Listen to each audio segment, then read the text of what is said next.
Hello friends, कैसे हैं आप सभी लोग। और आई होप अच्छे होंगे और आपकी तैयारी अच्छी से चल रही होगी। जैसा कि आदेश यादव में आप सभी का स्वागत है। तो हम आपके सामने आज उनको लेकर आए हैं जो गवर्नमेंट जॉब एक नहीं, दो नहीं, तीन नहीं, चार गवर्नमेंट जॉब में सिलेक्शन हुआ है इनका। और यहाँ तक यूपीएसआई में हमारे साथी उनका भी सिलेक्शन हुआ है और हमारे आज साथी हैं और उनसे आज आपकी मुलाकात कराएंगे, बात कराएंगे कि कैसे उनका यहाँ तक का सफर रहा, कैसे उन्होंने यहाँ तक अपना स्टेशनरी उनकी यहाँ तक पहुँचने की और किस तरीके से उन्होंने अपना जो है संघर्ष करके यहाँ तक आए हैं। तो अपने लाइफ के बारे में, अपने संघर्ष के बारे में कुछ बताएंगे, आपको टिप्स देंगे। और चलिए उनसे बात करते हैं। इनका नाम विमल कुमार हमारे साथ ही पढ़े हैं, हमारे साथ ही जो है तैयारी की इन्होंने। आज आपके साथ हमारे साथ बैठे हैं आपसे बात करने के लिए और आपकी कुछ अगर क्वेश्चन हो तो जरूर पूछना, उनका जवाब हम जरूर देंगे आगे। तो चलिए आज उनसे बात करते हैं, पूछते हैं उनसे कैसे क्या। तो विमल भाई, आप अपना थोड़ा परिचय दीजिए, बताइए अपने बारे में कुछ।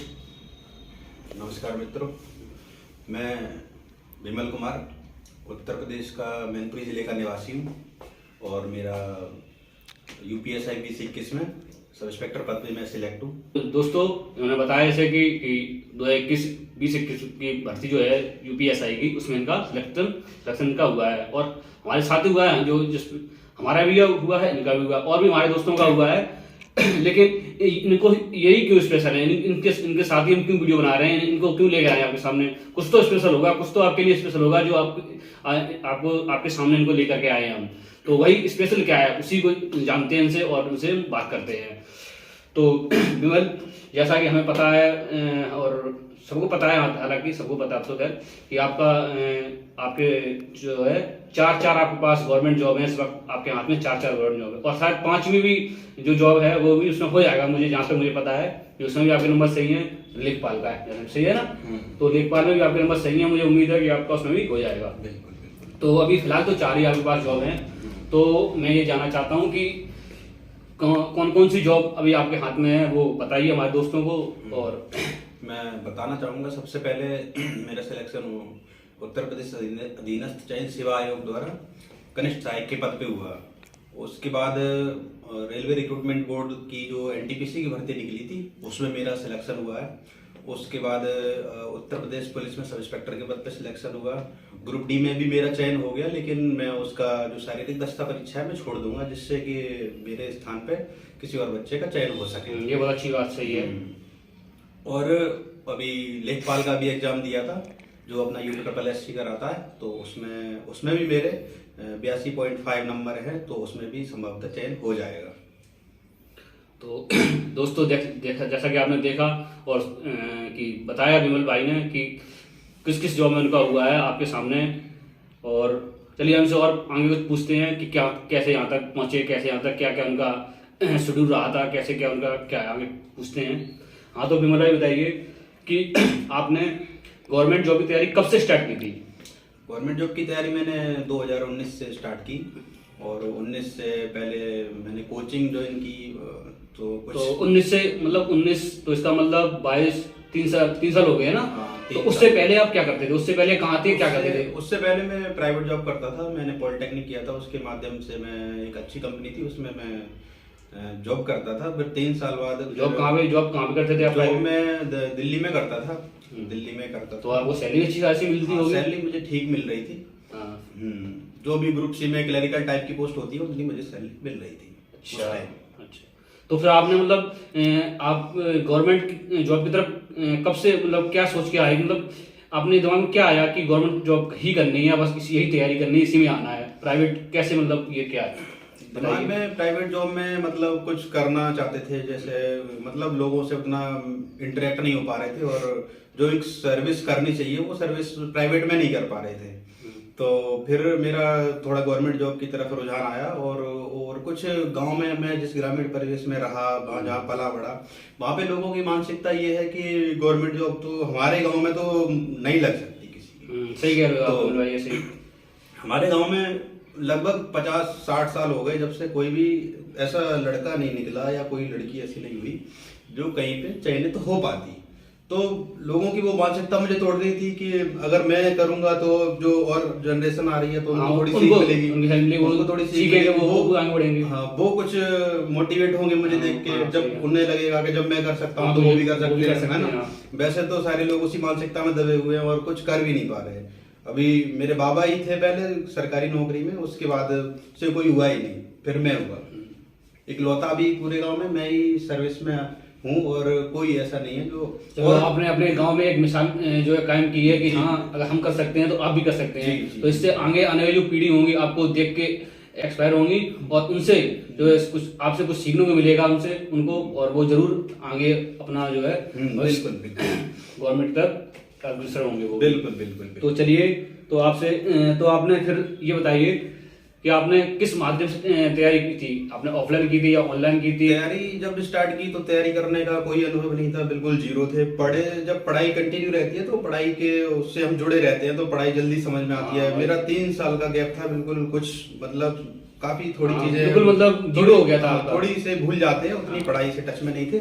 उसके बाद फिर तैयारी में आए तो फिर धीरे धीरे हमने सीखा। कोचिंग भी मैंने ज्वाइन की तो कोचिंग से कुछ हमने सीखा। ऑफलाइन कोचिंग ज्वाइन की थी या ऑनलाइन की थी? ऑफलाइन पहले ज्वाइन की थी। ऑफलाइन कहाँ पे?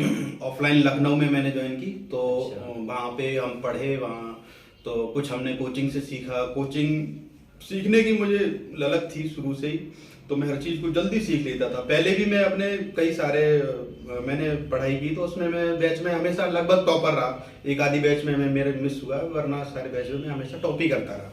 तो उसके बाद तो हम कह सकते हैं कि आपका जो बेस था वो हाँ, बेस तो मेरा मजबूत था। आपका बेस मेरा मजबूत था, आपका बेस मजबूत था, तो इसीलिए आप जो है अच्छी आपकी तैयारी रही होगी। तो फिर तैयारी जब स्टार्ट की तो मुझे कुछ आता नहीं था, तो मैं टीचरों से भी पूछता था और जो हमारे सीनियर्स थे जो मतलब पहले से तैयारी कर रहे थे उनसे भी मैं पूछता था। तो फिर मैंने मेहनत की, यूट्यूब से पढ़े, यूट्यूब से भी पढ़े, ऑफलाइन भी पढ़े और खुद भी पढ़े, तीनों से मिलके पढ़े। खुद से नहीं पढ़ोगे यूट्यूब कम से कम 6 महीने से 1 साल के अंतर्गत ये कंडीशन आ गई थी कि मैं जिनसे पूछता था फिर वो मुझसे पूछने लग गए। और मेरे रिजल्ट्स 1 साल में आने लग गए थे। 1 साल में मेरे काफी सारे क्लियर होने लगे। बाकी एक जॉब पाने के लिए कई सारे स्टेप होते हैं, उनसे गुजरना पड़ता है और प्रोसेस गवर्नमेंट की थोड़ी स्लो होती है तो टाइम लग जाता जॉब लेने में। तो ऐसे ही था, तैयारी की, यूट्यूब से भी पढ़े। तो ये बताइए, आपने जो तैयारी की है ऑनलाइन की है, तो ऑनलाइन आपने किस चैनल से की थी? ऑनलाइन सबसे पहले तो अपना सबसे पुराना चैनल चलता था वाईफाई स्टडी, उससे मैंने काफी चीजें क्लियर की, ठीक है ना। और विवेक सर का जो एग्जामपुर चैनल है उससे भी पढ़े। रोजगार विद अंकित वाटी का जो है सर का चैनल है, अंकित वाटी का, अच्छा वो तो रोजगार तंत्र, उनसे हम भी पढ़े हैं, वो हमारे भी सर फेवरेट सर रहे हैं, उनसे हम भी पढ़े हैं। खैर अच्छा, अच्छी फैकल्टी है वो, अच्छे सर हैं।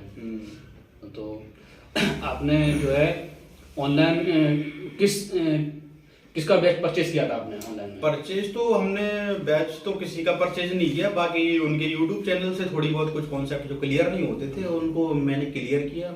और बैच अगर खरीदने की बात आए तो मैंने सिर्फ मैथ का बैच लिया था, वो भी राकेश यादव सर का। अच्छा, तो उनसे मैंने पढ़ाई की। तो बाकी सेल्फ स्टडी मेरी सबसे ज्यादा थी, जो मुझे सबसे ज्यादा बेनिफिट हुआ वो सेल्फ स्टडी ही। देखो दोस्तों, सेल्फ स्टडी ही आपको जो है आगे लेके आती है। आप भले ही कितनी यूट्यूब से पढ़ लो, जनरल पढ़ते रहो, जब तक आप स्वयं अपनी सेल्फ स्टडी नहीं करेंगे, स्वयं नहीं पढ़ेंगे, तब तक कुछ नहीं होना है, कुछ नहीं हो पाएगा। हम बता रहे हैं आपको, और सेल्फ स्टडी ही बेस्ट है, सेल्फ स्टडी बेस्ट है। हाँ, आप कोई बैच कोई सर से जो है पढ़ सकते हैं, लेकिन सेल्फ स्टडी सबसे ज्यादा करनी पड़ेगी आपको। और ये इस लाइन में गवर्नमेंट जॉब में जब कोई तैयारी करता है तो आप जो भी सक्सेस हुए हैं, जिनकी भी जॉब लगी, आप उनसे पूछेंगे तो यही कहेंगे सभी लोग कि सेल्फ स्टडी और सेल्फ स्टडी ही एक बेस्ट वो होता है तरीका। अगर सेल्फ स्टडी नहीं करेंगे आप तो जॉब नहीं पा पाओगे आप। ये मैं कह सकता हूँ कि ये मैंने अनुभव किया स्वयं से भी, और भी दोस्तों से पूछा है तो वो उनका भी यही अनुभव है। तो विमल भाई बताइए, आपने मॉक टेस्ट जो है लगाते तो होंगे, मॉक टेस्ट में आपको कितना फायदा मिलता था? मॉक टेस्ट लगाना बहुत जरूरी है। कम से कम अगर आप किसी भी एग्जाम को देने जा रहे हो तो कम से कम 50 मॉक टेस्ट लगा के जाओ, और आपकी रैंक 500 के अंदर अगर आ रही है तो आप सिलेक्ट हो जाओगे। और कम से कम जिसमें 500 आपकी रैंक आ रही है उसमें कम से कम 20 से 25 हजार बच्चों ने टेस्ट दिया हो। देख रहे हो आप दोस्तों, देखो आप, इतना तो बहुत जरूरी है। जब मैं मॉक टेस्ट देता था तो कम से कम 40,000 50,000 बच्चे मॉक टेस्ट देते थे। मेरी रैंक आती थी कहीं 100, कहीं 150, कहीं 64, कई बार तो 5, कई बार 3, 8, 10, 14 ऐसी रैंक कई बार मैंने मॉक टेस्ट में हासिल की।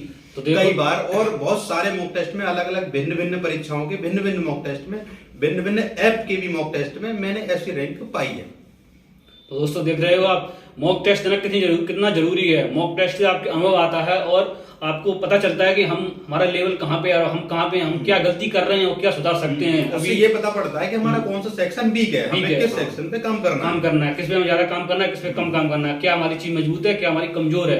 ये मॉक टेस्ट इसलिए होते हैं, ना कि इसलिए कि हाँ नहीं मॉक टेस्ट लगा लेंगे तो बस यही आ जाएगा एग्जाम, ये हो जाएगा, ऐसा नहीं है। मॉक टेस्ट इसलिए होते हैं कि हमें पता चलता है कि हमारी तैयारी किस लेवल पे है, हम क्या टाइम मैनेज करने की आपकी कैपेसिटी बढ़ जाती है, टाइम कैसे मैनेज करते हैं। तो इसलिए मॉक टेस्ट होते हैं। मॉक टेस्ट लगाना बहुत जरूरी है, चाहे आप किसी भी एग्जाम की तैयारी कर रहे हो। हम ये नहीं कहते हैं यूपीएसआई की, पुलिस की भी कर रहे हो, एसएसजीडी कर रहे हो, एमटीएस, सीजीएल और सीएचएसएल, ठीक है, बहुत सी जॉब है, बहुत सी जॉब, रेलवे, बहुत सी जॉब है, गवर्नमेंट जॉब बहुत सारी हैं और आने वाली भी हैं और अभी चल भी रही हैं प्रेजेंट टाइम में भी।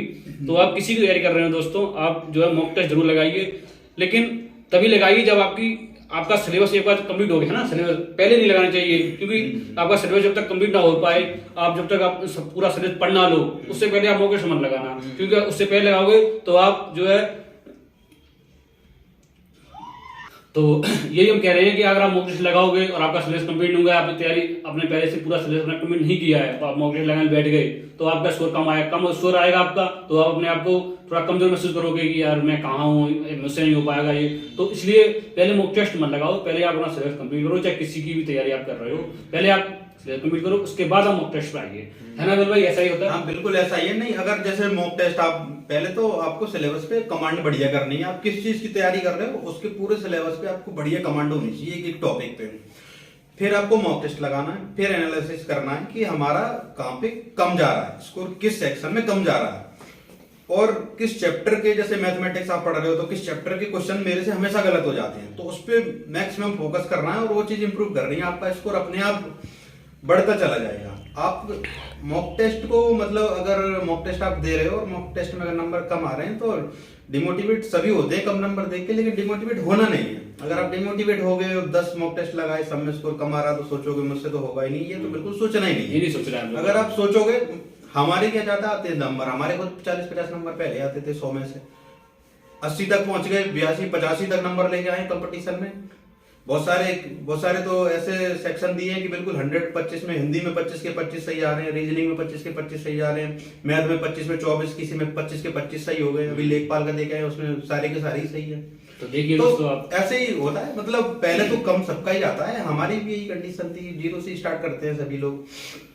आप लोग भी करोगे, बहुत बढ़िया करोगे, लेकिन आपको लगन चाहिए, कंसिस्टेंसी के साथ, पूरी ईमानदारी के साथ अगर आप तैयारी करते हो तो आपका सिलेक्शन 100% होगा।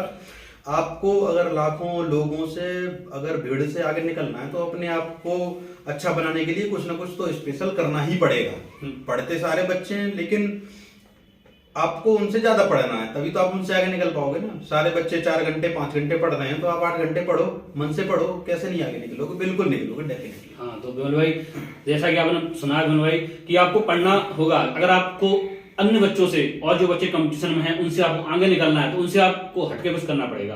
जैसा बताया, अगर वो 4 घंटे पढ़ रहे हैं तो आपको 6, 7, 8 घंटे ही पढ़ना पड़ेगा आपको, ठीक है। यही वो बता रहे हैं कि अगर आपको उनसे अलग हटके कुछ करना है तो, क्योंकि कंपटीशन में बहुत से आज की डेट में आप देख रहे हो कंपटीशन कितना आगे निकल चुका है, कितने बच्चे तैयारी कर रहे हैं और कितने बच्चे तैयारी अभी करने वाले, मतलब कर रहे हैं।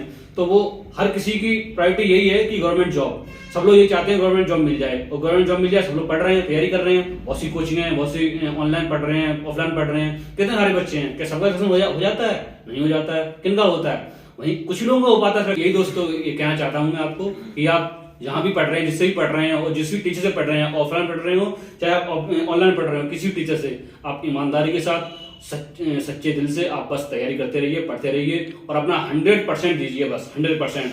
आप अपना 100% ईमानदारी के साथ देंगे ना, मैं बता रहा हूँ आपको कि आपका सिलेक्शन श्योर होगा। किसी की भी आप तैयारी कर रहे हो, किसी भी एग्जाम तैयारी कर रहे हो, आपका सिलेक्शन निश्चित होगा, जरूर होगा, जरूर होगा। तो चलिए दोस्तों, विमल भाई से और बात करते हैं और पूछते हैं कि क्या आगे की इनका क्या प्लान है, क्या मतलब आगे क्या इनकी स्ट्रेटजी है।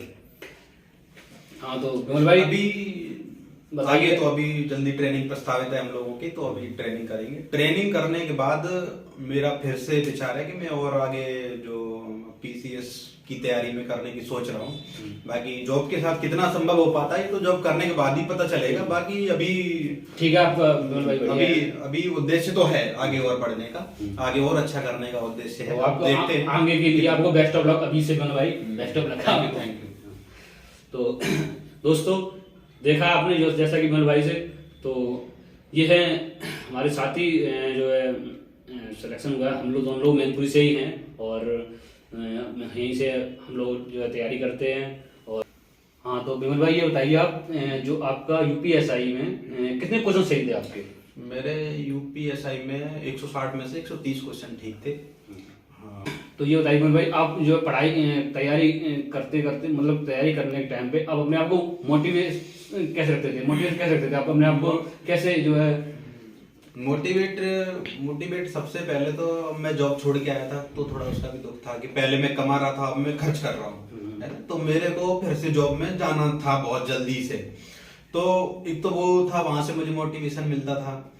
और फिर जब मैंने जॉब छोड़ी तो कई सारे लोगों ने बोला कि अरे ये तो बेवकूफ है और कुछ नहीं हो पाएगा, ये है वो है। तो उन जैसा कि बहुत से लोग बोलते हैं ना, जैसे बहुत से लोग बोलते हैं ऐसे कि मतलब जैसे मैं तो जॉब छोड़ के आया तो मुझे तो कुछ ज्यादा ही झेलना पड़ा। वैसे नॉर्मल भी जब बच्चे तैयारी करते हैं तो उनको झेलनी पड़ती है ये बात कि देखो 2 साल से 3 साल से वहां रह रहे हैं, खर्चा कर रहे हैं, कुछ नहीं हो पाएगा इनका, फालतू टाइम बर्बाद कर रहे हैं। तो जो जब लोग ऐसे बोलते हैं ना तो मैं उससे हताहत नहीं होता था, डिमोटिवेट नहीं होता था, मुझे उससे मोटिवेशन ही मिलती थी। तो मतलब वही है ना कि जब लोग कहते हैं कि तू नहीं कर पाएगा, वही तो करने में मजा आता है कि वही वही करने में तो मजा आता है। तो वो चीज मुझे करनी थी और मैंने की और मैंने बहुत सारे सिलेक्शंस लिए। अभी मेरे को बताने की जरूरत नहीं है कि मैंने क्या किया। आज उन लोगों को जवाब मिल भी गया होगा। बिल्कुल, मैं उनको कुछ नहीं बोलता हूँ, वो लोग खुद ही समझ में आ गया, उनको समझ में आ गया कि मैं क्या था, मैं क्या क्या करना चाह रहा था, मैंने क्या कर दिया। तो ठीक है दोस्तों, जैसा कि हमने मिलाया आपको अपने विमल भाई से और उनसे बात कराई आपकी और देखा आपने, तो आई होप कि आपको ये वीडियो अच्छा लगा होगा। और जो भी साथी, जो भी मेरे फ्रेंड्स ये वीडियो देख रहे हैं, उनसे मैं कहना चाहूँगा कि इस वीडियो को लाइक करें, अपना कमेंट करें और ज़्यादा से ज़्यादा शेयर करें इसको और सब्सक्राइब जरूर करें चैनल को। जो भी क्वेश्चन हो आपके वो जरूर कमेंट बॉक्स में जरूर उसको दें, जिससे हम आपको अगली वीडियो में उन क्वेश्चनों का जवाब जरूर देंगे और बहुत जल्द हम अगला वीडियो लेके आएंगे आपके सामने। जय हिंद साथियों।